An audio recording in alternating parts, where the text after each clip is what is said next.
বন্ধুরা, আমি তোমাদেরকে একটি নতুন জায়গায় নিয়ে যেতে চাই। তোমরা কি যেতে চাও আমার সাথে? কি বলো, তোমরা কি যেতে চাও? যদি যেতে চাও তাহলে তোমাদেরকে পুরো ভিডিওটা দেখতে হবে এবং দেখার জন্য হাতে সময় রাখতে হবে। তাহলেই তো পুরো ভিডিওটা দেখতে পাবে এবং আমি তোমাদেরকে কোথায় নিয়ে যাচ্ছি সেটাও দেখতে পাবে। এটি একটি বিকেলবেলাকার ভিডিও। দেখো, বুঝতেই পারছো সূর্য অস্ত যাচ্ছে, সেইটুকু দৃশ্যও আমি দেখিয়েছি এবং আমি বাইকে করে যাচ্ছি। দেখো, ফাঁকা রাস্তা, তার মধ্যে সবুজে ঘেরা পরিবেশ।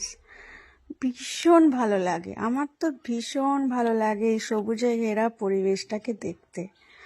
আমি যেন এই সবুজে ঘেরা পরিবেশের মধ্যেই থাকতে পারি।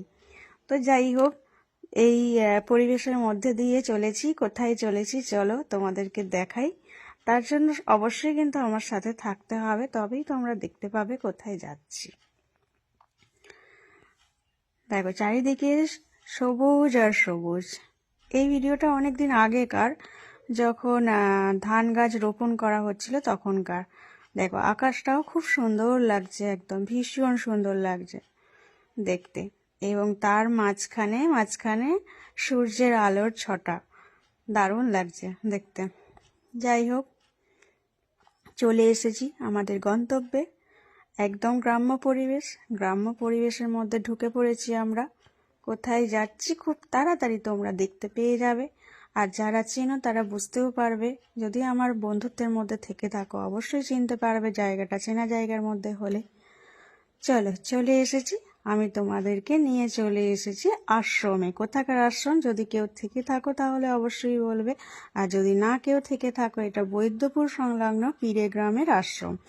তো এখানের গুরুদেব রয়েছেন। চলো, পরম পূজনীয় গুরুদেব রয়েছেন বসে, একটু প্রণাম জানিয়ে নিই।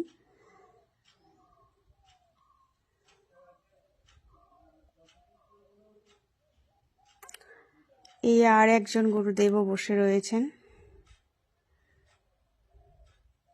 এবার দেখাবো, জাস্ট একটুখানি দেখিয়েছি আশ্রমের ভেতরটা, অনেক কিছু আছে আশ্রমের ভেতরে। এবার দেখাবো মায়ের মূর্তি। মা কালী রয়েছে এবং কল্পী নারায়ণ রয়েছে।